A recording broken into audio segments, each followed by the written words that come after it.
And you can see the slides are very word heavy.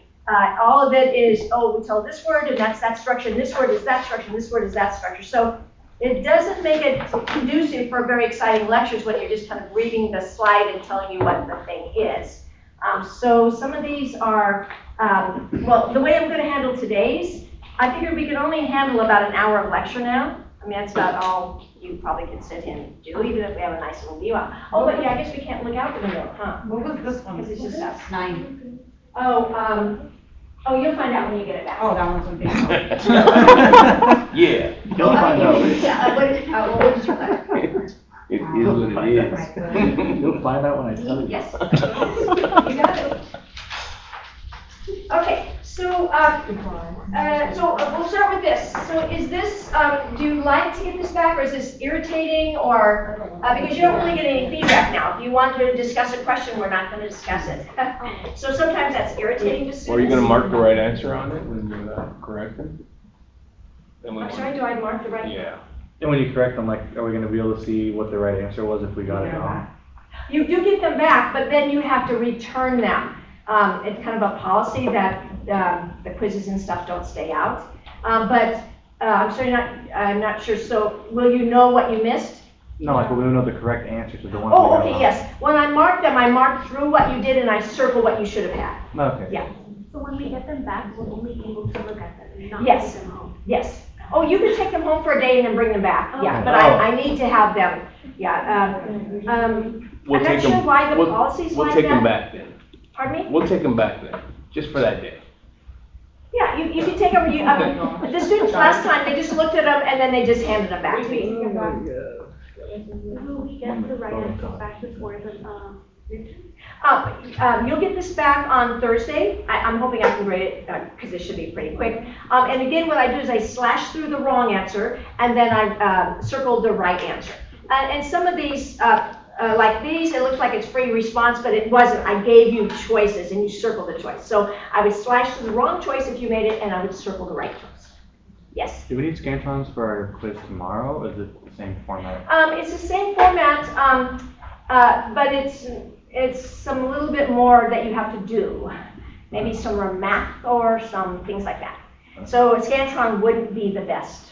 Yeah.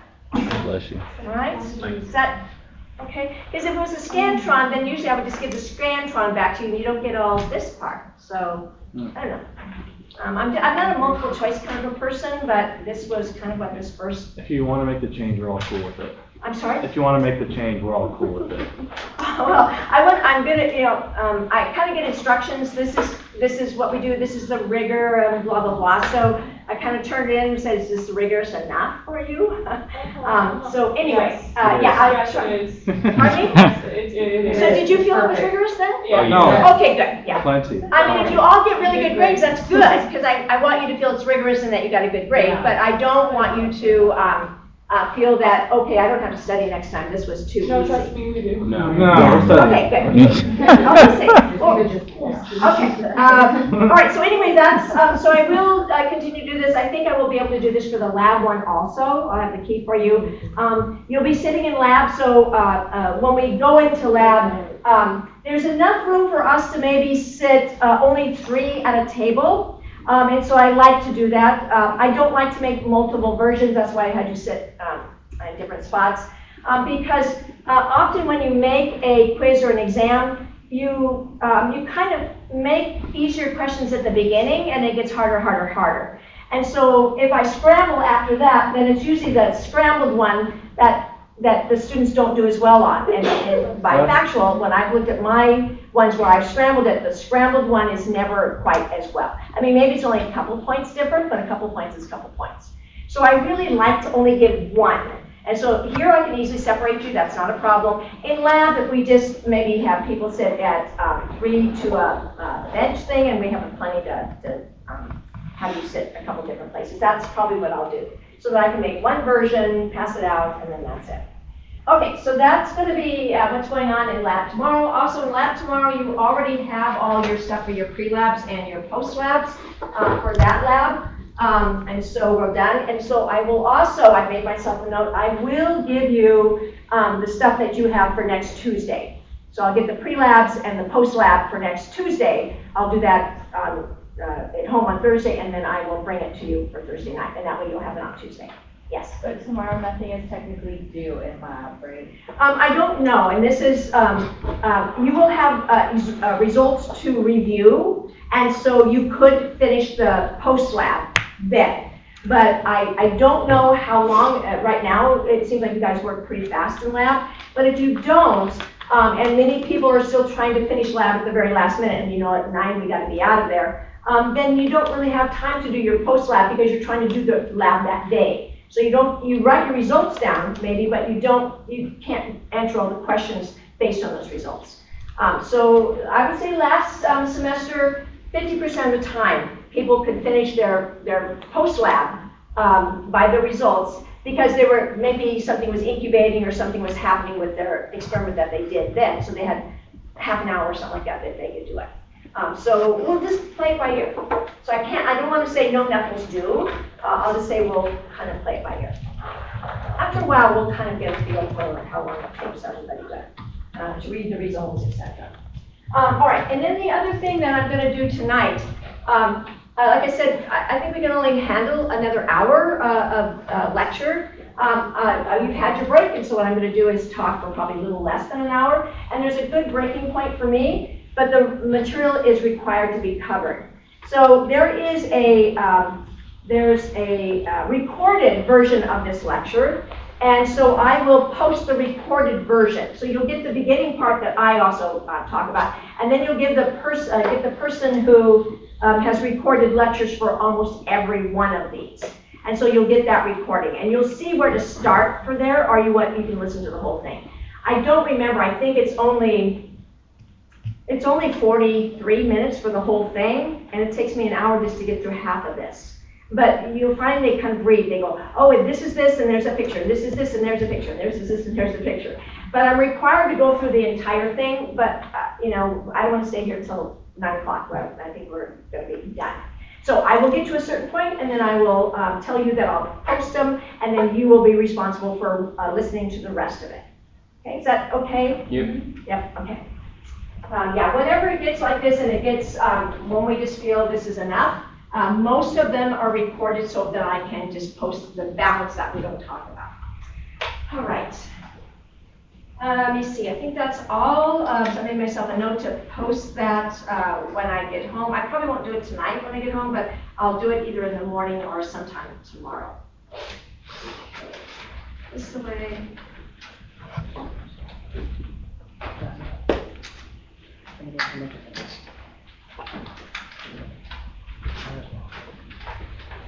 Yeah, I think it's much more difficult to deal with the time frame that we have for lecture than it is lab. Because lab, you just all of a sudden you go, oh my gosh, it's 9 o'clock, we have to go. But here it's just much more difficult. So I'm aware of that, and will always try to honor the idea that it's later. So I'll be very careful not to ever go over time, and then to update you on what time I think that we are allowed to go. All right, so let's start at the beginning of this. So I want to do a little iClicker thing at the very beginning, and I think we've had everybody here to take it, but did some people not come back? Dolores, you're here. And Cammie? Huh? Oh, did you get your stuff? Oh, I asked you if you needed the card, and you said no because of the Oh, I card. thought you were, it seemed like you were going to leave, so Oh, no. you saw a few of them, so you were going to take it outside with you. I said, no, you didn't. But you do need it now. Okay. Yes. Yeah, I see what you mean. Yeah, I just always want everybody having the habit of taking their cards so that I see the things. So Doris, you want to just take yours so you're. It's just like it's like muscle memory. You just remember to always take it and always put it back. Otherwise, if we get out of that habit because I know that you're here, then we don't do it. Okay, so let's kind of just start out with this thing as a clicker question. So you can kind of read this.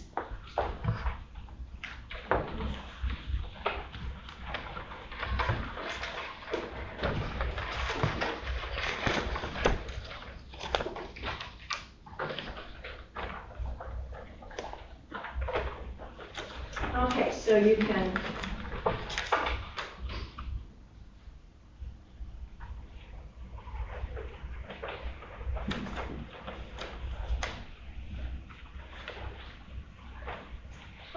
so, all right, we have one choice out there.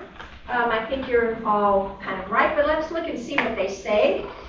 So now we're trying to get into understand what we can identify as something that is living. We're going to put viruses in here too a little bit at the end. So growth does not occur. So for viruses, but we look at eukaryotes and prokaryotes and what we're talking about. Occurs in all, responsiveness occurs in all, metabolism occurs in all, and cellular structure occurs in all. But one of the things that we look on here is the growth increasing in size. It does for all the bacteria, and it says for the structure is also going to be changing. So when we try to think of the characteristics that we only have our choices here, the only thing we can see here, we don't see anything about the movement here. Okay? There's nothing about movement. So an organism can have all these qualities and not move and still survive. In fact, there's a lot of things that just attach themselves to a specific area and they just count on food. Things like in the ocean to come by and they have to grab it off whatever current is bringing them food. So that's really, if you chose movement, that was the correct answer. All right, so again, these are just some, it's conducive to a multiple choice question to be in the future, but this really tells you how we judge something that's alive. And if we look at viruses, it says growth does not occur. So for viruses, they're very unusual organisms because they, I guess some people don't even call them an organism, but they have to live off another host.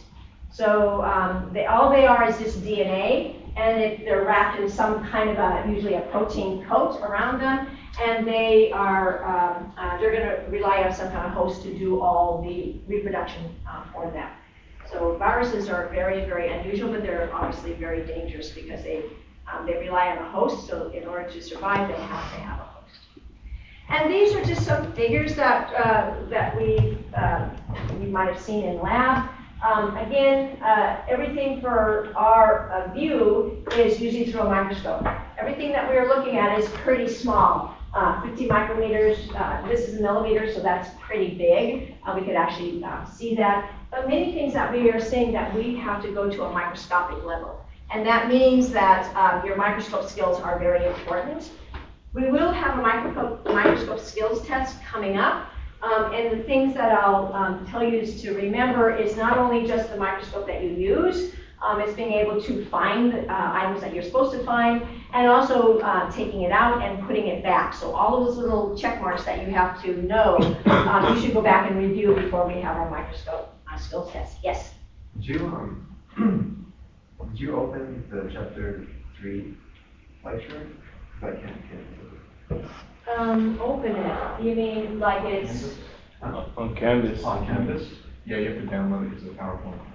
Yeah, oh, Open it okay. in Canvas, you can actually download it. Yeah, it should be there, right? So some people can see it. Okay. You just don't open it in Canvas, you have to- That's what I tried to Mhm. That's what I tried to do. Yeah. Open up for you. Well, it might not be. I had trouble opening that. Yeah. too, Just so. download it. But you could eventually? No, I couldn't. Oh. I don't know what he's up It against. downloads the file, but it doesn't open anything. That's, You have to open it on a desktop. I'm sorry? it's the same for me, it needs to be on a different format. Yeah, like a PDF or something. I'm not able to draw or write notes or anything on it. So you have to download it first. I did. No, you can't even, like. No, you can't. Yeah, I couldn't open it. I tried opening it, I even sent a message to Chris, and he's like, I don't know, I haven't looked at it, so. Oh. Okay, No. I used this methodology last semester. Not anybody had a problem, but that doesn't mean anybody ever looked at it or downloaded it. So if you could maybe get your kind of get together and at least let me know maybe in lab. Tomorrow we can actually, I'll take my computer and we'll kind of see what I need to post for you so that you can look at it. Maybe I have to do a PDF instead of just PowerPoint. I can make it into that, a PDF, save it that, and then post it. Yeah, So, PDF. okay, I'll try that, and then if it works, and obviously I can't do it tonight, but if it works, then that's how I'll post them. Yeah, and I think it was the same for all the rest, because I went ahead and tried to just see if it was just that one, but every chapter seemed to have that same issue for me. So there were lectures on every chapter? No, I couldn't open any of the other ones. Well, I don't think there's any lectures posted. Are there, I mean, does it look like there's something posted for a lecture? No, I mean, it's just every chapter when you go through there on lectures, right? I mean, so the next we're on 3, so I tried to open up 3 and it wouldn't open. So then I jumped ahead and tried to open up 4 and 5, and none of them were working for me. So 3, I posted the lecture yesterday. Okay. I Maybe that think, was the issue then. and there shouldn't be anything for 4 because I haven't posted a lecture yet. Okay. But if it's a problem that people can't open what's already there, then maybe the PDF would be a better option. So I'll try that. And then I'll do that tomorrow. I'll even replace this lecture and put a PDF. And so that when you come to lab tomorrow, you will be able to tell me, does that solve the problem? And if it doesn't solve the problem, I can try something else. Okay, is that gonna work? No, I think a PDF would be great, so. Okay, yeah, let me try that. I'll write myself a little note to do that. Because it's not a problem for me to switch it over to a PDF.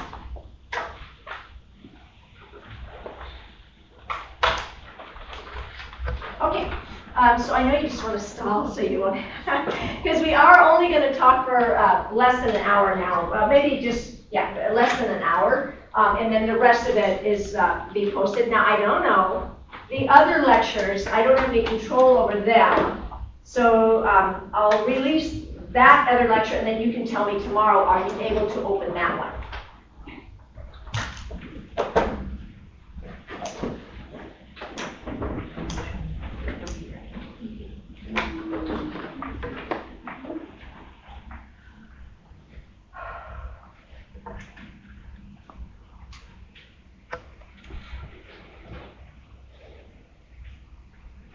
So I looked at, I don't know how many people went to Macmillan or Pearson, I think, that has our textbook. So I think it's only one person did a temporary or something, like a 2-week trial period.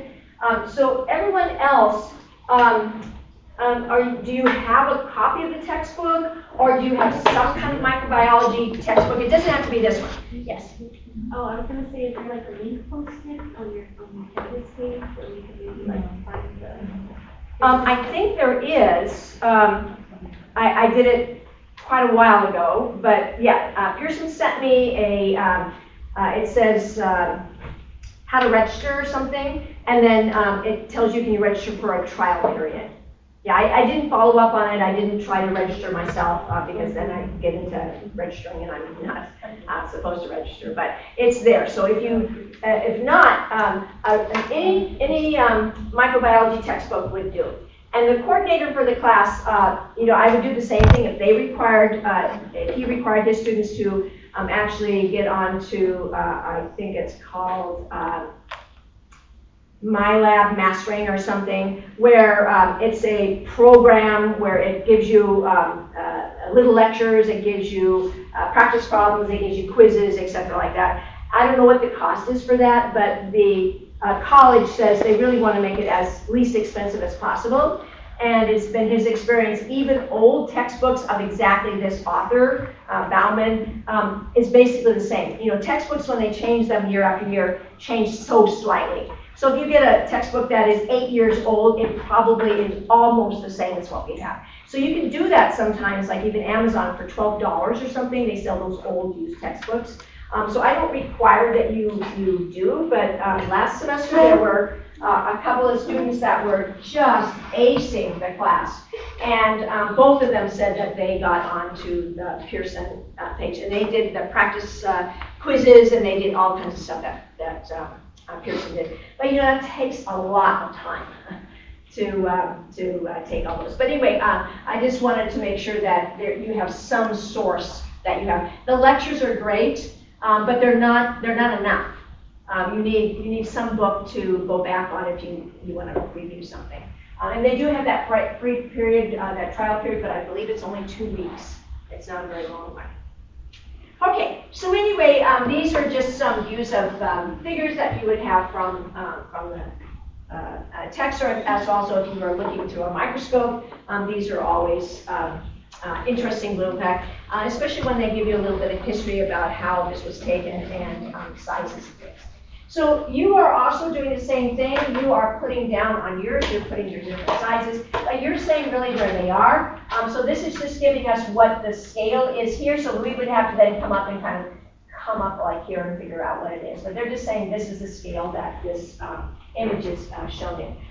For us, we're not doing that. We're actually showing there's a specific part of it that we're measuring. And that's a requirement for your Blue Book, is that you have some measurement of every organism that you are showing. You don't have to measure every part of it. You just have to measure some part of it to show how big it is. Okay? All right. So this really, we're talking about prokaryotes, and the difference we have between a prokaryote and a eukaryote. What is the biggest difference is they lack a nucleus. So the prokaryotes are prior in evolutionary history to eukaryotes. Eukaryotes, as the very last slide will show, it's believed that eukaryotes were developed by prokaryotes coming together and making one cell. And so one of the prokaryotes would be the mitochondria, and the other prokaryote would do all the rest, and then it just evolved from there. So that's the very last slide, and it's something that is also has a little bit in the textbook. All right, so for the nucleus, the DNA and RNA that we usually think about for our own cells is when you have to come out of the nucleus and everything has to be done to the DNA. But in a prokaryote, the DNA is just right in the middle of the cell. So if anything happens, the DNA could be damaged. Our DNA for eukaryotes, it is in a nucleus, so if something happens in the interior of the cell, it is not always going to affect the nucleus. And also it makes it much more difficult if you're trying to do some kind of genetics to a cell, if it is in also a nucleus. So not only do you have to get through the outer membrane, you have to get into the nucleus in order to deal with whatever problem you are trying to fix. Okay, so it lacks a nucleus, lacks phospholipid membrane-bound organelles, so the organelles are not lots of organelles within the cell, or eukaryotes we haven't. They're very small. You haven't been able to see that yet because you've only looked at eukaryotic cells. And they've been pretty big, but bacteria are going to be very small. So when you're looking at your gram stain and your unknown projects and stuff, it is going to be very difficult to see. But by that time, you'll be very good with the microscope, and then the better skill level you have with the microscope, the easier it is for you to find something. So right now, that's really what we're doing. And not that any of you are doing this, but any time that you circumvent practice by maybe using somebody else's stuff or having somebody find it in the microscope and then you looking at it, only means that when it comes time that you have to do something for your own, that you won't be able to do it. And it is hard. Microscope skills are learned, they're acquired. You get kind of that touch, like maybe safe crackers. You know exactly how to turn the fine tuning knob in order to see the organism. So the more practice you can give yourself, the better. So if we're done one night and it's early and you want to go and get some slides to look at and practice, that's what you should do. Because that's really what this class is about, is the microscopy part of it. Okay, so again, we're still talking about, now we're moving on to eukaryotes. So here, this is the difference that we had then. We didn't have nucleus, we do have now. They're much larger, they're pretty complex. This looks much more complex than we have something like this. But I think this is, it's a foolish concept to think that bacteria are less complex than eukaryotic cells. They can replicate extremely fast. They have been here on Earth much, much longer than eukaryotes have been, and more than likely, if something happens, they will prevail. They will always be here. That's why in disease we have such a hard time, because bacteria can, no matter what we do or what we kind of throw at them, they are able to take some detour around it and then flourish. So bacteria are pretty amazing organisms. And we have found now that that they have an immune system just like we have an immune system. So that immune system comes out of that CRISPR that we have. It's been doing a lot of gene editing for science. But that CRISPR is really kind of acts like not an antibiotic, but more like an immune system where they can take any DNA that comes into the cell and chop it up. They can recognize foreign DNA. Okay, so again, we're talking about eukaryotes with their nucleus, membrane-bound organelles, etc. And then here we look at a big egg. So this is a kind of almost an actual, well, not on the screen, but it's an actual size egg. And then we have something like this organism that we're looking at. Up here is a virus, so it's very small for a virus. And then we have a bacteria, which is about this size. And then this is the one that we saw. So Giardia, when you look at that organism, and maybe this is something that would be one that I would expect that you would recognize. So if I am picking out things that I want you to be able to label and maybe a lab quiz, I would pick out things that are interesting like this, things that you would recognize what it is. And would everybody recognize this if you saw it? I mean, it doesn't have quite the color to it, but you know, these little eyes and stuff like that. And so I think it would be something that you would, if I put it on like a choice and labeled it A, B, C, D, E, F, could you pick out the word or the name of the figure that's there? So that's what you're going to see, some of those type of things on the lab quiz. Okay. So again, this is the kind of thing I'm going to pick out, something that's very distinct that if you saw it, you would remember it. Okay.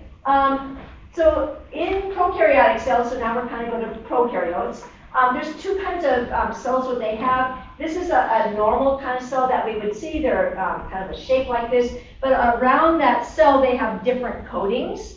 And here they call it a capsule. So you look at this one and it's kind of a very thin coating around it, and it's really tightly packed against it. And then this one you can see it's very lacy out here, and so this is loosely attached. They're all water soluble. They've got to be involved in an aqueous solution. All of these cells are probably in a place that has lots of moisture. And they're really sticky on the outside. They've got sugars that are part of their structure. So they call it a glycocalyx, so that glyco would imply to you that there is sugars that are on the attachment. And sugars are sticky. And so what these do is these allow these cells to attach to different things. And we're going to talk about biofilms in a few slides, and biofilms are exactly that. It's made from material that the cell can either secrete or that has on the surface that it allows it to attach together or attach to things. And the only way bacteria can infect is they have to get close enough to whatever they want to infect, and these layers make them sticky enough that they can stick to another cell and then get into the cell, if that's what they want to do. Okay, attached to surfaces for the bacteria. So here's a capsule, and then here's a slime layer. So you need to be able to recognize these. And the slime layer, you can see it's all lacy and on the outside, and this is pretty well tacked against the cell. So two types of cells. And sticky is really important for this, and so you can think of sugars. And they're responsible, then we think about the flagella for them, and these are the ones that probably, when the slides told you to look for the flagella, it was very difficult to see. Usually flagella must be stained separately because it is so thin. And also most organisms will lose them. You can imagine when you are, when the organism is being handled, even if we're growing it in a flask and the flask is shaking and stuff, then what could happen easily is all these very tiny little flagella will be sheared off. And as we try to use, if we do any pipetting to it, etc., all of these things will be sheared off of it. So when we're dealing with bacteria, we don't like to vortex them, we don't like to pipette on them, because what will happen is if they are motile, and then we want to see their flagella, it wouldn't be there. And then when we're trying to test it to see if it moves or not, then the movement, even though the bacteria is there, it won't have the ability to do the movement. So you would assume then that it is non-motile, but that's not the case. Okay, so for the handling of bacteria that have flagella, you have to be very, very careful with that. Okay, and so these flagella are kind of different arrangements, and you can see here, so monotrichous, that just means one of them out, and then amphitrichous, they're on both ends. Locotrichous means they're here, but there's big tufts of them, so they all come out in one. And this is peritrichous, and it's everywhere. So these are, again, these are ones that you would need to be able to recognize. So I may put a structure like this, and then you have to tell me what its name would be. Okay, so the lab ones, we haven't looked at this in the microscope, so I wouldn't give it now, but this would be like when we do see them, this would be something that would be part of the lab quiz. Okay, and then this is kind of how that flagella is attached. This is not something I want you to understand exactly how the attachment is, but you can see that this goes clear in. It has to be regulated by the cell, so it has to get signals from the cell itself to tell the flagella to turn and to stop turning and turn in a different direction. So it has to have contact from the inside of the cell to send messages to what happens to this. And from here, we don't know about gram-negative and gram-positive yet, but gram-negative cells actually have an outer membrane and an inner membrane and a tiny little peptidoglycan, which again, you don't know what that is. And then a gram-positive cell only has peptidoglycan on the outside and only one membrane on the inside, right against the cell. So here's the same membrane that's against the interior of the cell, here's the interior of the cell, and here's the membrane, and then there are no other membranes. So on a gram-negative, we also have an outer membrane. And that's going to make a big difference because a lot of things we try to control bacteria with is antibiotics. So if you have an antibiotic, this can get into a lot of the cell, all this upper part, not the interior, but up to this part. So it can affect the cell wall. Antibiotics can affect a lot of things that are on the exterior of the cell. But this one, it can't even get into this. This is the interior part here. It can't get in because it has to go across this membrane. So these are gram-negative, and antibiotics, many antibiotics don't work against gram-negative bacteria because they have that extra cell wall. And this is called a sphericite. These are unusual because the flagella is inside the organism. So if you look at this, you can visualize an organism that kind of looks like a big long worm. And then what it has is they have two flagella that start at this end and this end, and then they meet together. So they come together and then they rotate. So as they rotate, it will cause the organism to rotate. So it's in here, it's these little parts right here, so they're kind of underneath, I don't want to call it the skin, but underneath that outer membrane. And so when you look at that, you realize that this is a gram-negative organism because it has an outer membrane for it. So spherokites are gram-negative organisms. Yes? Would those be considered then amphitrichous because they're out of both ends, or they're their own thing because they're inside? They're inside, so there's no name for them. Oh. Yeah, there's no name for them. Other than we just call them spherokites and we call them endoflagella. Yes? Since it has an outer membrane, you know it's gram-negative. Yes, yes. Yeah, but I see it just by looking at it, and it says it has an outer membrane, then I would know that that is a gram-negative. And that would be a clue that I would expect you to do once we talk about the gram-negative and gram-positive. And we haven't talked about that yet. So this is unusual. There's not very many organisms that do. So this causes syphilis. This organism does. So this is a spherokite. And we really won't talk about diseases in this class until the very end. So we might mention a couple diseases, and unless I mention it several times, I'm not holding you responsible for it, because way at the end of the class, there's about 9 lectures or something like that we will all come and listen to together. They're on all the diseases that we have, and we just usually save it to the very end of the text. Okay, and so here's filibra. These are also hairy little things that come off. You can see they're not long like flagella, so they serve a different purpose. These also can help in movement because they can kind of flutter, but they can't be regulated to move in one direction versus the other direction. So a flagella is actually signals are sent to the flagella to move one way or move the other way to direct the organism in the direction it wants to go, towards food, away from food, towards light, away from light, whatever it needs to do. So these are much shorter, like it says, these are much shorter and they're very sticky. So what they can do is they will stick on substances. Things that if you ever have an implant, for like me, I have a hip replacement, so I have some implants. And they really were very, very careful at the time, and this is probably 30 years ago or something I had it. And some people that I know that also had the same type of operation, they got bacteria that adhered to the implant that they put in. And so that bacteria, it took about 10 years for that bacteria to break away from the implant and then from a biofilm that they formed on the implant and then get off into the bloodstream.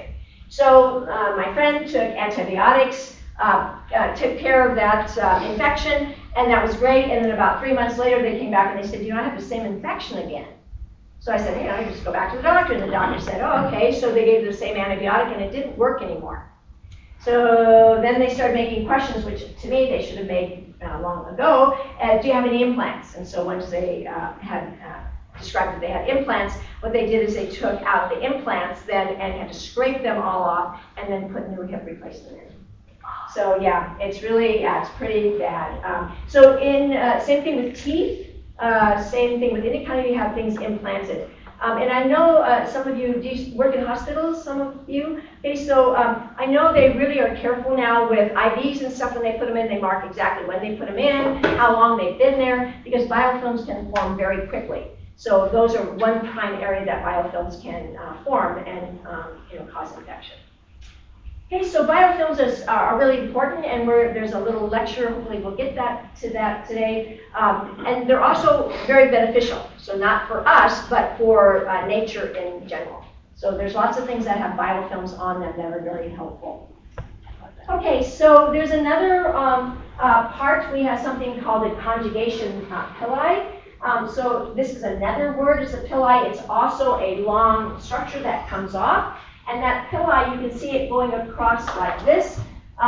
They call it a conjugation pili because what's going on in that structure is DNA from this organism, perhaps DNA that has an antibiotic resistance gene, is going through this conjugation pili into another bacteria that does not have that. So it's a plasmid, it's a little round circular piece of DNA. It has extraneous DNA on it. It's not something that the organism needs, but it meets up with another organism. It says, do you have anything interesting? Well, I have an antibiotic resistance gene. Great, send it to me. So it comes over to the new bacteria, and if they happen to be exposed to that antibiotic, now they've got an antibiotic resistance gene. So it is something that really is a problem that we have now, especially in the healthcare areas, where in hospitals, except where you have a lot of people in areas in close proximity. Bacteria from those people are also in close proximity. And usually in a hospital, there's some kind of weakness. Maybe you've weakened immune system, etc., and so you'd be exposed more. Yes? Is this how, this is the same way that different variants of, for example, the COVID virus were made? That people get the vaccine and then the virus adapts to it? So there's lots of theories what happens with COVID, and we'll deviate a little bit from this to talk about that, because COVID is a virus, and so viruses need a human. This virus needs a human. So COVID would actually get into a human, and as it replicates, I mentioned that bacteria, they replicate every 20 minutes. Their DNA is not even encased in anything. They just take it and they start replicating it. And they make all kinds of mistakes. And that's good for bacteria because there's so many of them. Every 20 minutes, 100 or 1,000 bacteria are made. And some of those bacteria are not exactly the same as the bacteria that made it. And some of them are better, and some of them are worse. If it's better, they're going to outcompete their other bacteria, and that's the new bacteria that we're going to have. And if they can't outcompete, they're gone. Viruses are even worse than that, because viruses, they don't even check any of their RNA. They're usually RNA. They don't check any of their RNA. And so that means that they're constantly making new variations all the time. And if it happens to be a spike protein that they mutate, and they can get into the host by getting into the spike protein in a different way, then the antibiotic that we have, or the vaccine that we have, is not going to recognize that particular COVID.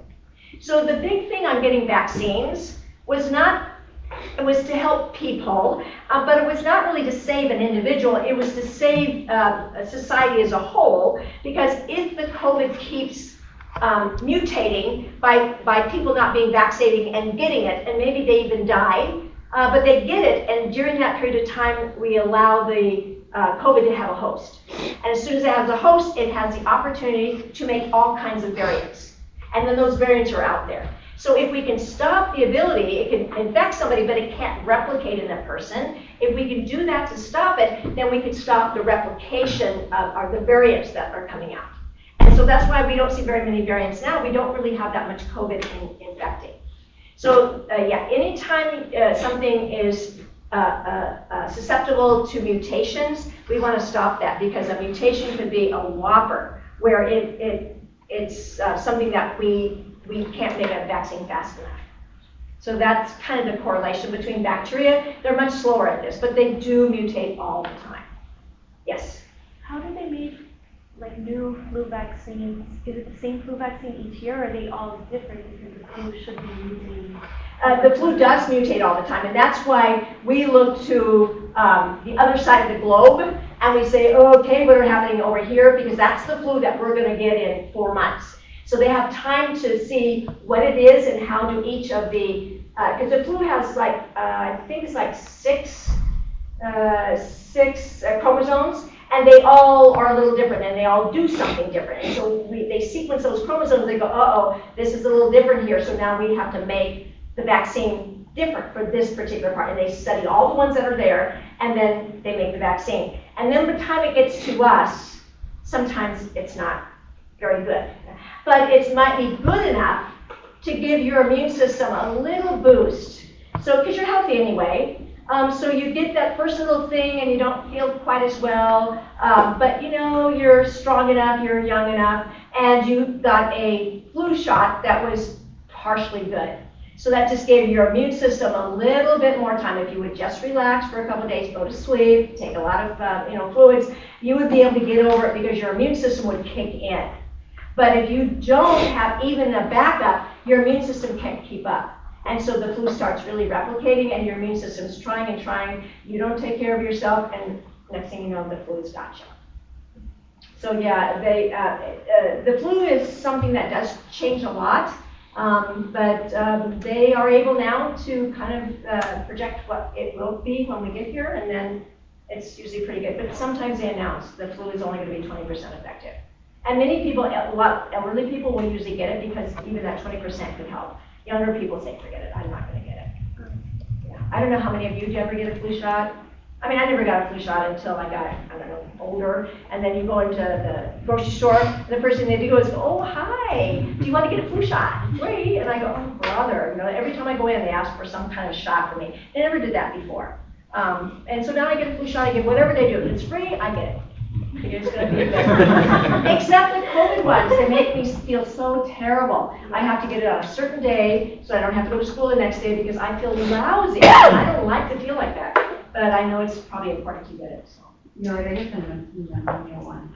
Pardon me? I get the pneumonia one too. Oh, yeah. I mean, well, almost anything that when I walk in, they go, oh, yeah, you can do the shot free. Ice free? Yeah. Okay, so anyway, so this is what's happening here. An antibiotic, any kind of gene can go from here to the other bacteria. But the beauty of that, and the reason that we don't have more problems is because bacteria are replicating as fast as they can replicate. They don't want to mess with stuff to replicate that they don't need. They don't need an antibiotic resistance gene most of the time, so why would they want to replicate it? And so they don't. If they don't replicate it, it remains on this little plasmid, they will eventually kick it out of the cell, and they will no longer have it. So just because it gets an antibiotic gene does not mean it will keep it. It has to go into its own genetic material, but it stays in this little plasmid. So It's one of the ways it does transfer, and it's a dangerous thing that we have, but it doesn't always stay with the bacteria. Okay, so here are some other things that we're talking about archaea, and do you remember what archaea are? Yeah, they're bacteria, but they're bacteria that live in extreme conditions. So you always find them in the Arctic, or you find them at Yellowstone and the hot bands, or you found them in the ocean, deep in the ocean and stuff. So these are organisms that have had to adapt to these extreme environments. So their membrane is a little bit different, they replicate a little bit different. Some of their exterior structures are a little bit different because the area that they're exposed to is considered extreme. So I'm not going to really say much more about them. We don't study them. They do have biofilms, but again, we don't worry about archaea, and why wouldn't we worry about archaea? Yeah, I mean, we're not extreme. We don't have high temperature, we don't have cold temperature, we don't have anything that they're interested in, so they're really not going to affect us. So we really only care about organisms that grow within the same temperature that our body is. Because anything else that we can consume it, chew a pencil lead or a pencil eraser or something like that that has something on it, if it can't grow in your body, you really don't care. Your body's just going to expel it. Okay.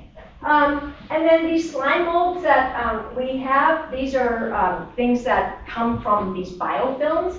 And these biofilms are because the phylloba and the glycocalyx coat around it, these are things that are sticky, and they will stick to things, and that's what a biofilm is, when organisms stick together.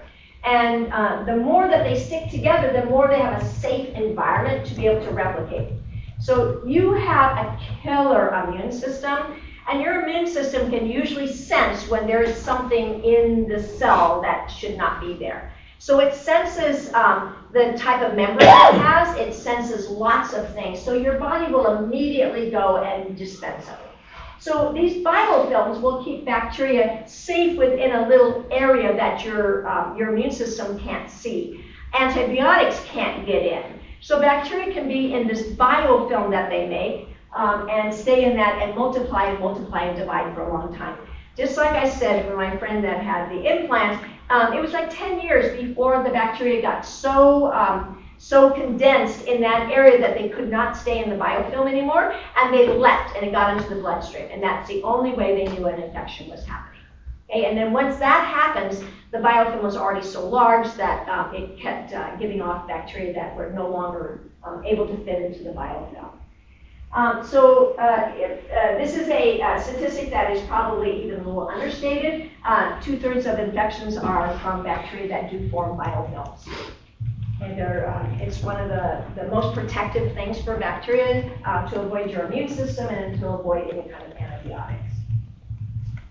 All right, so the only thing I'm going to mention, there is some really good things about biofilms. They use them in water treatment plants. So they have these mesh areas where the water flows through, and they put biofilms on it. So the organisms that are in those biofilms, they are ones that would maybe take heavy metals out of the water. So the water's flowing through, and the bacteria are looking for something to eat, and the heavy metals are what they eat. So as they go past the screens, all these bacteria are then taking the heavy metals that are out of the water that's flowing through. So there are a lot of treatment plants that use biofilms in order to start purifying the water. So they have really good uses, but mostly for us, it is a bad use. Okay, and here's just a little quicker question that we can do to wake us up. It says, which bacterial cell structures play an important role in the creation of biofilms?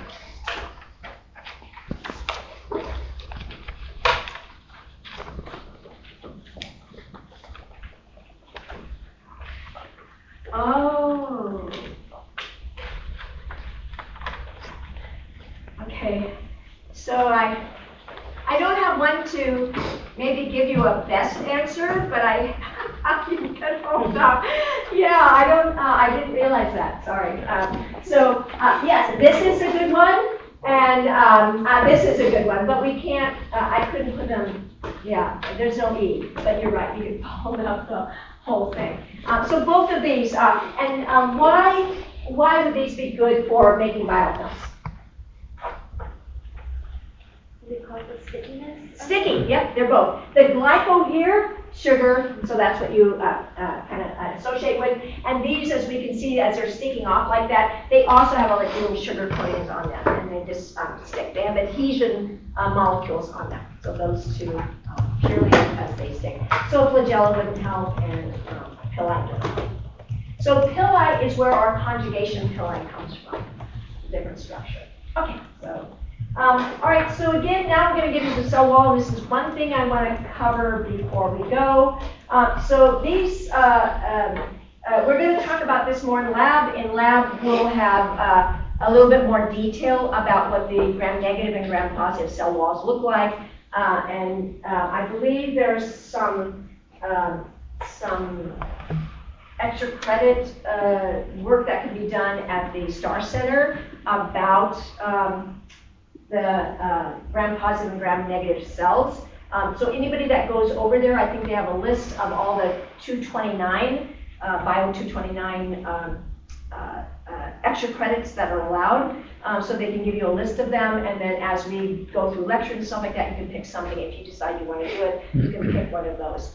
You have to make sure it's something for Bio 229, but you have to tell, and if you tell them that this is going to be extra credit for Bio 229, they'll make sure they don't give you something that isn't. Because there's a lot of interesting stuff that they have, but there's only, the students last year turned in about 20 different ones. So I know they have quite a few. Okay, so anyway, this is, we have a cell wall.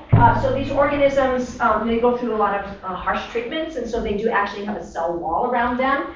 And one of the things that protects them from is osmotic forces. And so do you know what osmotic forces are? Water? Water, yeah, the pressure from the water. So they have water inside, and they have water outside.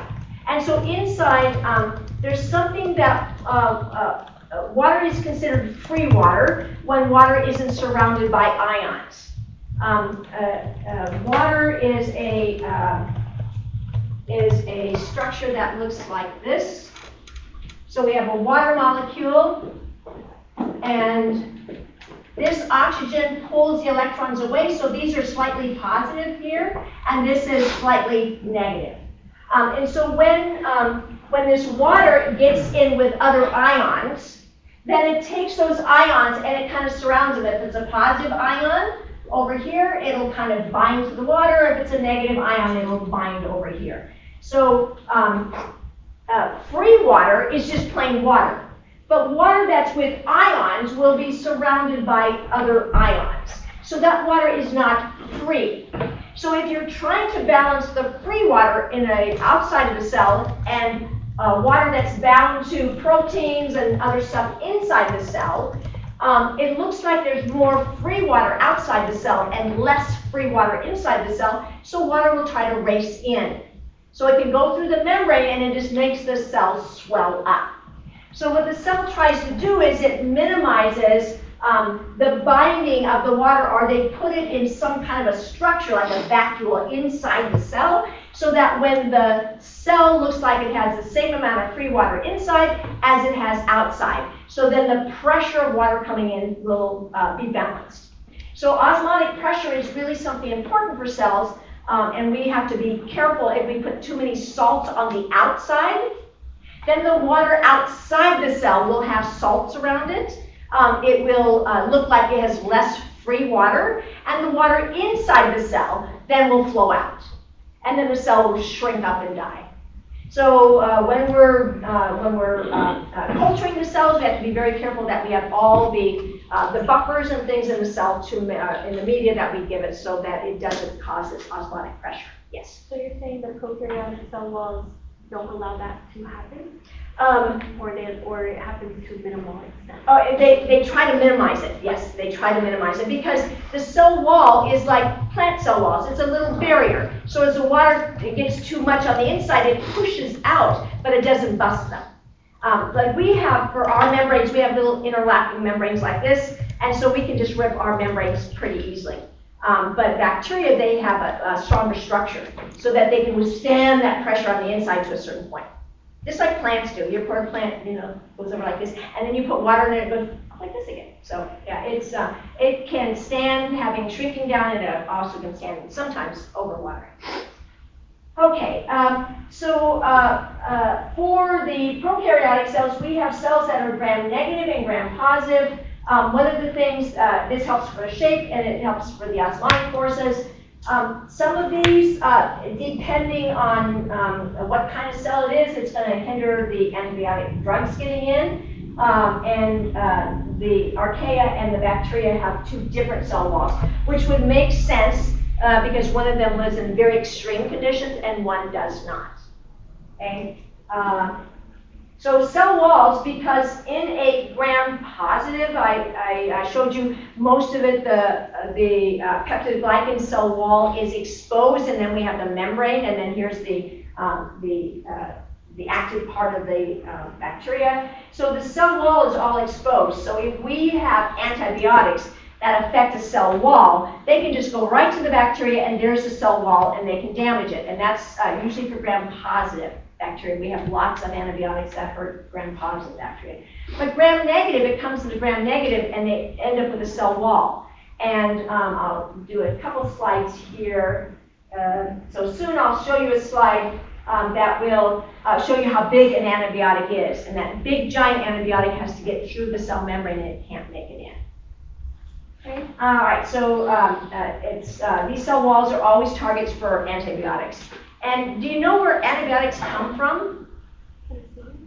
Pardon me? Penicillin? Well, penicillin is it's a antibiotic itself, and it came from a fungus. Okay, so Maybe cell wall. pardon me? Cell wall.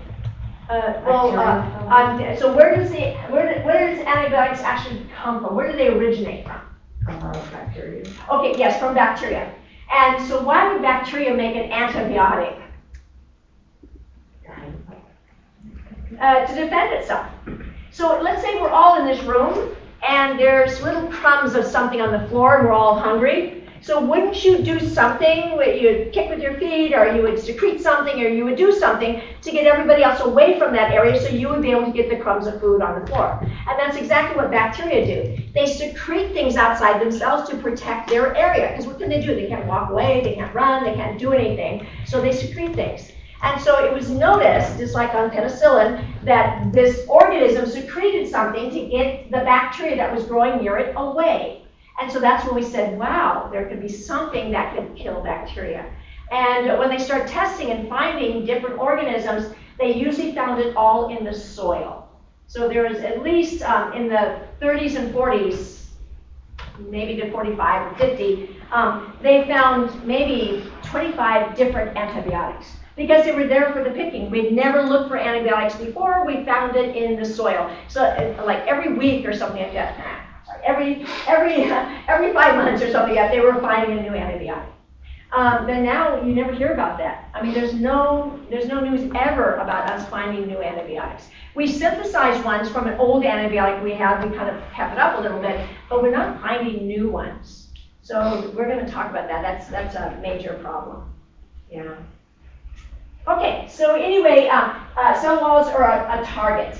But bacteria, I said, they're pretty darn smart. Most of the antibiotics that target the cell wall are now ineffective because they have the same kind of mechanism that they use, and most bacteria have been able to thwart that, so they're not as effective anymore. All right, so the cell wall is made up of something called peptidoglycan. This is not something I would have you ever draw, but this is a sugar. You probably recognize this. And then from that same sugar, they just embellish it with other things. So this is really the same structure that we have over here. We've just embellished it, or bacteria have embellished it with other things. And so we have N-acetylglucosamine. So you can see the N-acetylglucosamine over here. And then we have the N-acetylamuramic acid over here. And this is an acid part, carboxylic acid, so you might recognize this. And N-acetyl, this is an acetyl group. You were not asked to memorize this, but this is a nitrogen, so that's the N-acetyl group. for how they name these. So I wouldn't expect you to look at it and be able to name it, but you are going to have to memorize what these are.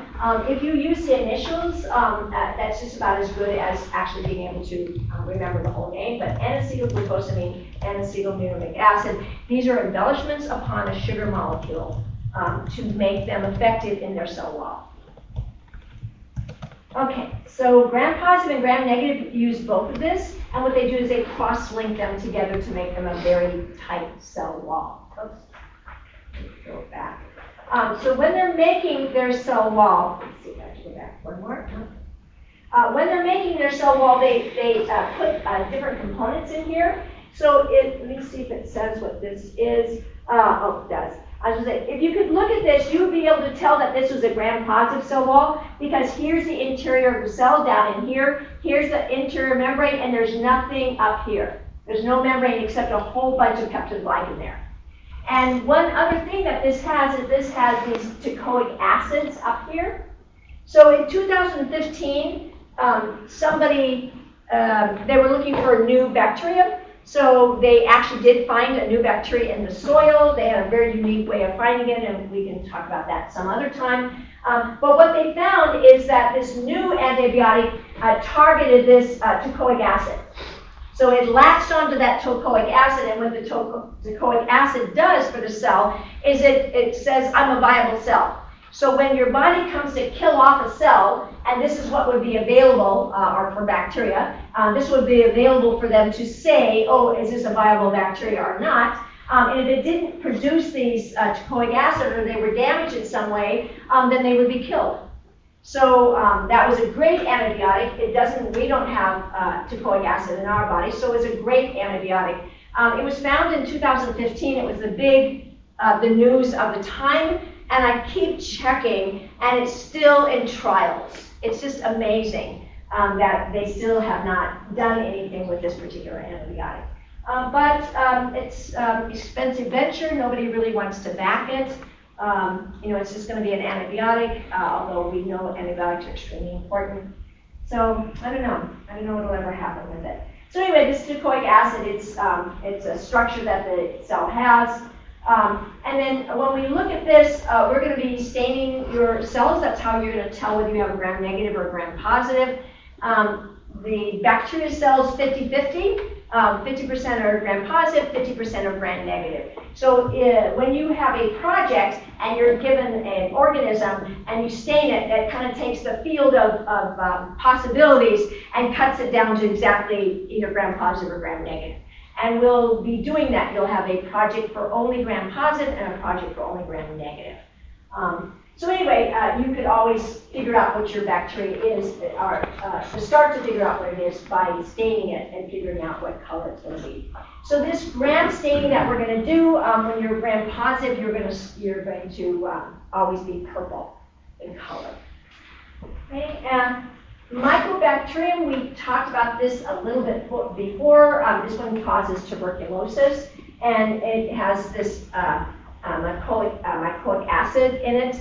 We will do staining for Mycobacterium in the hood, and it's maybe 3 weeks from now or something. It's the longest lab that we will have. Last year, it was 7 to 10. That was our lab, and we were there at 11 o'clock.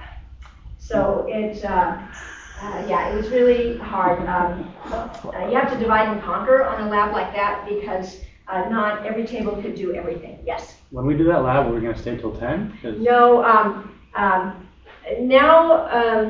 There will be instructions that every table has to do a certain thing. And unfortunately, I didn't realize how long it would take for one particular station.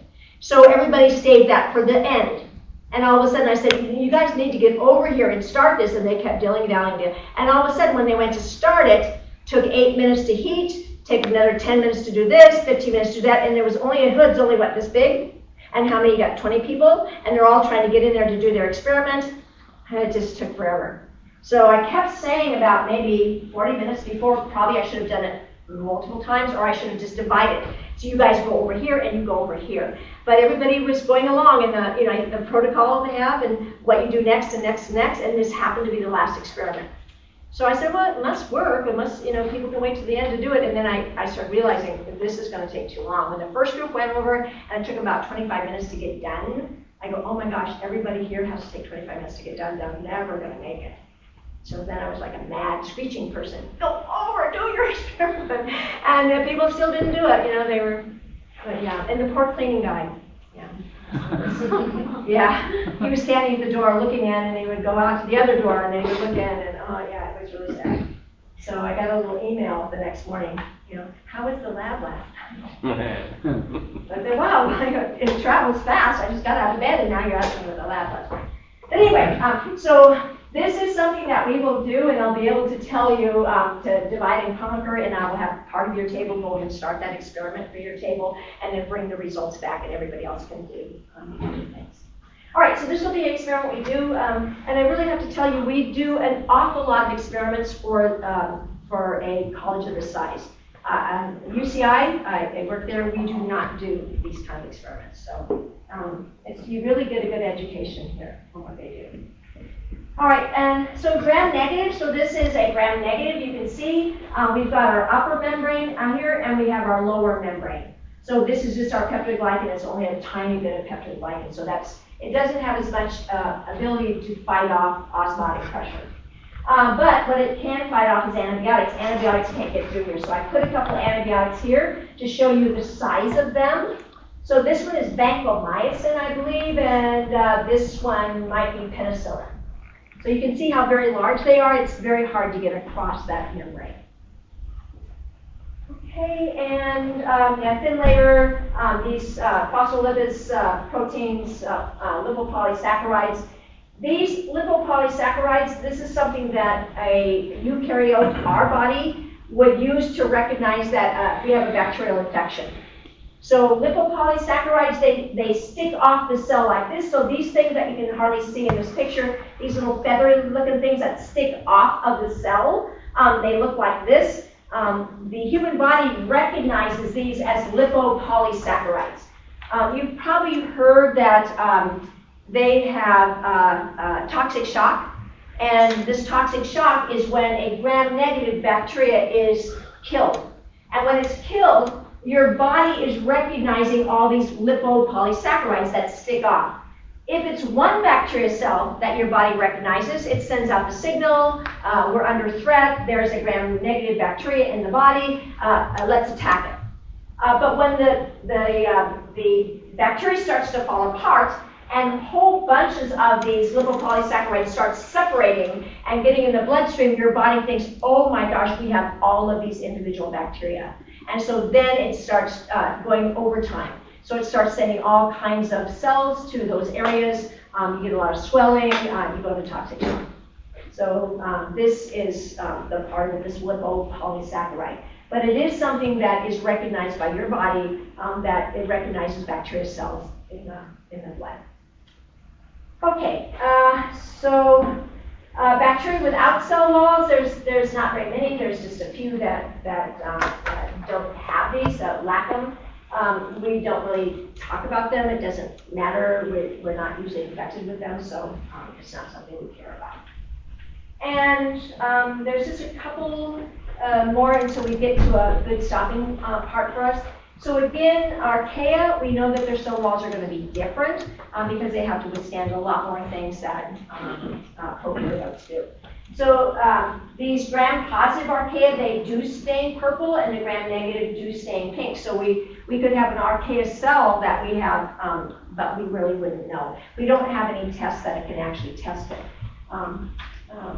They do have some specialized structures that we could test for, but I don't think they're ever tested for because we know it can't hurt us. Okay, some more of these prokaryotes, and we are now, I think, within just a few slides of being finished of this part. So these prokaryotic cells, this is what our cell membrane, our prokaryotic cell membrane would look like. We are a eukaryotic cell. We're also going to look very, very similar to this. You can see the cell has cells, all cells have these proteins, let's say, that go through their hollow And so they allow other things to go through. So they bring things in. We call them integral ones because they're going to bring things from the outside to the inside. Here's a peripheral one, means it just stays on the inside of the cell. It just attaches to the cell, so it's only on the inside. And some of this vocabulary is something that we'll use at the end when we talk about membrane transport. So you can see the membrane is pretty busy, lots of things inside the membrane. Cells have to get things from the outside, bring them to the inside, and from the inside they got to take them to the outside. So you're going to have lots of proteins, lots of receptors, carrier proteins, enzymes, etc. So the cell wall is pretty busy. And one of the things that we have is prokaryotic cells. They have to have energy just like we do, so they have to get their ATP. So where do we get our ATP from? Mitochondria. So bacteria don't have mitochondria. So since they don't have mitochondria, they have to use some kind of a cell wall in order to embed all of the electron transport chain, etc. And so they do it in their outer membrane. So from the outer membrane, they do it on their inner membrane. And so for the inner membrane, they're going to have to take all of the ions that they have and take it to just the outside of the cell, and then they have an ATP synthase, and then those ions on the outside of the cell are going to come back to the ATP synthase, and that's where we make the ATP. So that ATP can be made inside the cell. We don't want the ATP to be made outside the cell.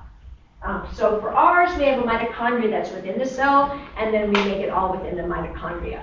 But bacteria don't have that. They don't have these organelles inside. So they just put it on their inner membrane, and then they shoot the ATP inside the cell. And it's used by whatever cell component needs to use that ATP. Okay, and then I don't think anything else I'm going to say about this. So there's some processes that cells do that don't need ATP. And these are diffusion, facilitated diffusion, and osmosis. So we'll talk about osmosis kind of generally. So isotonic solutions, hypotonic and hypertonic and hypotonic. When we're talking about osmosis, we talk about the solution that's on the outside of the organism. So we're thinking about what happens on the outside to cause something either to go in or out of the cell. So let's look at those. We'll look at this and then we'll go back to the previous slide. So here's a concept that we have a membrane between here, and this membrane and this water, it allows particles to go through. So here we have solute particles, and this is semi-permeable, and it's going to let water, but not these little solute molecules. So we have all these solute molecules over here and not over here. So which side of this has more free water? The right side. Right. Yeah, so this side over here, there's more free because we have less particles in there. So this water is going to try to rush over here to kind of balance out all the number of particles over here. Okay, and so this is going to cause a lot of osmotic pressure. So this cell, you can see this more and more would keep going, and this side would just keep rising. So these are osmotic pressure that could happen, and it could burst cells, etc. The other thing I wanted to make sure that we cover is thinking about what can happen to the cell. So here's a cell without a cell wall. So this is like mycoplasms or mycobacterium, and animal cells like we are. And then here's ones like plant cells, etc., and bacteria. So this is what happens. So we'll say isotonic, and this means the outside has the same number of particles as we have on the inside. So this is what we try to do for our body. If you get blood transfusions, if you get anything, they always want to make sure that the ion content is going to be the same as the interior of the body so that we don't cause cells to burst. And in this case, so for the cell walls in a bacteria, they're going to just exchange back and forth, and you can see how nice and rigid it is. And this is our cell, it stays exactly the same. Okay, so here's a case you see we have a lot more particles outside the cell. And so what happened to the inside of the cell? It shrunk. Yeah, it shrank because the water that's inside the cell did not have the same number of particles. And so all the water went from inside the cell, where they had more free water, to go outside to try to balance the amount of particles that we have. So that's why we have to be very careful that when we do transfusions and stuff like that, the solutions are the same as it would be in the body. And then here's what would happen to like a bacteria or some kind of a plant. You can see that the cell walls are keeping it rigid, but the cell inside is starting to shrink up. Okay, so this can be protected for a certain period of time, but eventually it will start to collapse. And so this would be called hypertonic because we always talk about the hyper and the hypo and the iso. That is the solution that's on the outside of the organism. That is much easier for us to measure than us to measure the inside of the organism. So the verbiage is always based on the outside. And this would be hypo, meaning there's less outside, and so the water is going to go from the outside to the inside. Okay, because there's more particles inside, so less particles outside. That's hypotonic, and everything is going to be based on the solution on the outside. Okay, and so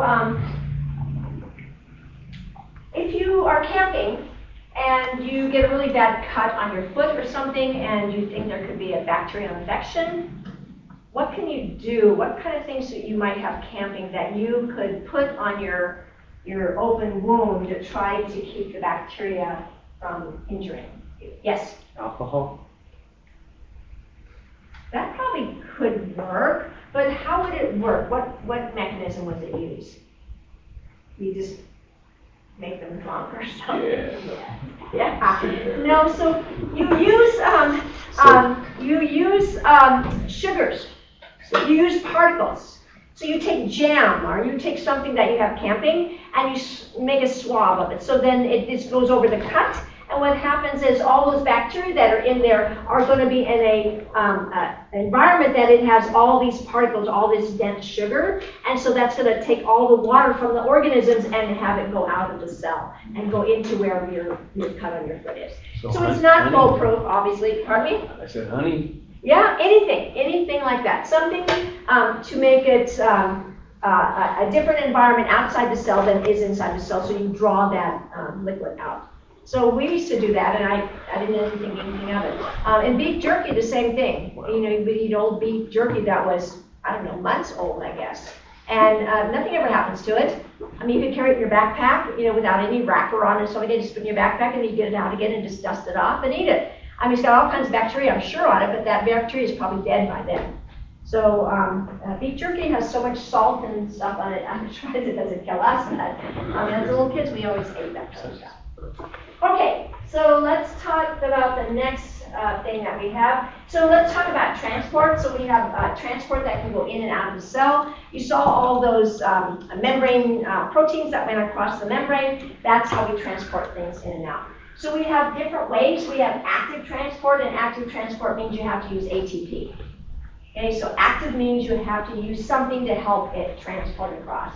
So we have facilitated, and that is where just the gradient itself will facilitate the organism or the solution or whatever it is going across the membrane.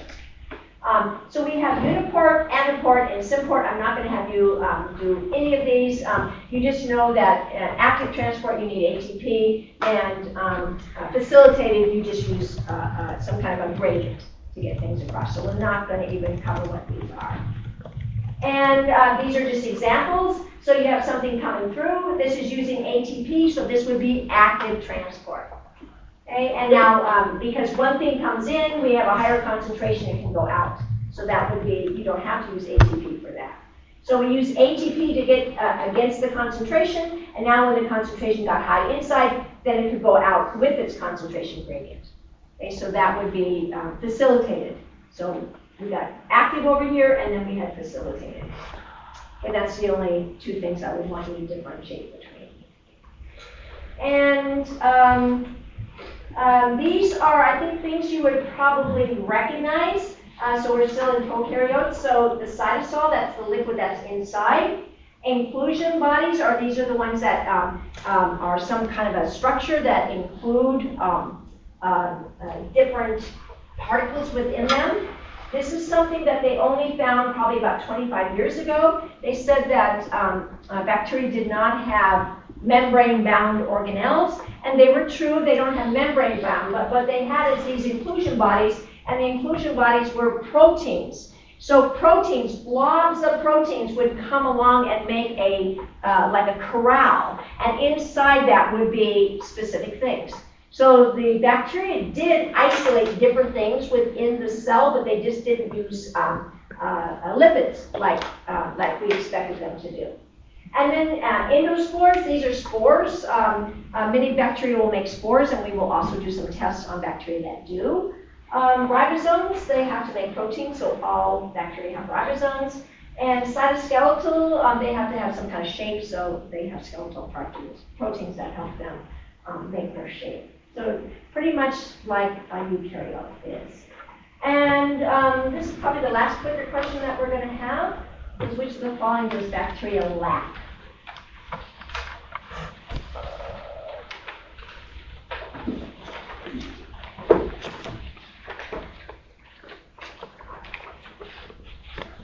Okay, so it looks like unanimous that it is B, they don't have mitochondria.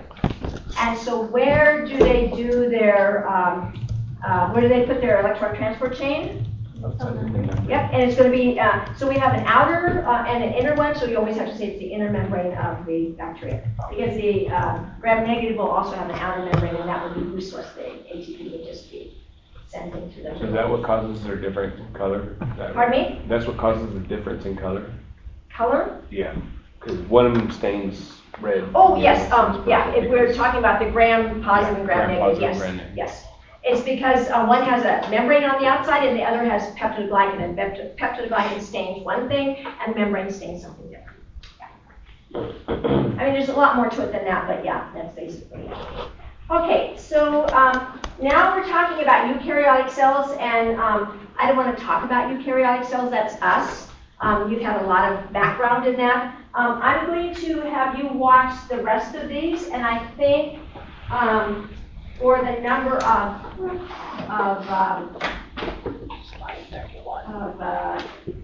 slides that are left undone is all the stuff on the eukaryotes. So there's 2, 4, 6, 8, 10, 12, 14, 16, 18, 20, 22, 24, 26, 28. There's about 30. So there's about 30 cells that come from here. I will post the lecture. The lecture will start pretty much at the beginning like we did, so you can either skip through those or you can let it just play and listen to the individual talk about it.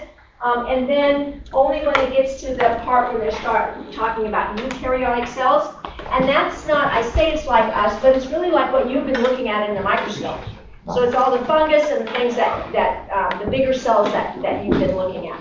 And we don't, in our class, we don't study humans. We study eukaryotic cells as far as yeast and fungus and things like that. So I will post those, and then this is really what you're responsible for your own. And so this is what I'm saying is about an hour assignment. And so you have an hour assignment to finish, and this is the time that we're not going to finish it. Okay, so that makes up for the time for our interrogation. So you good with that? Okay, it's better than staying, I think, here. And don't say that. You say, no, I want to stay. I'm here some more.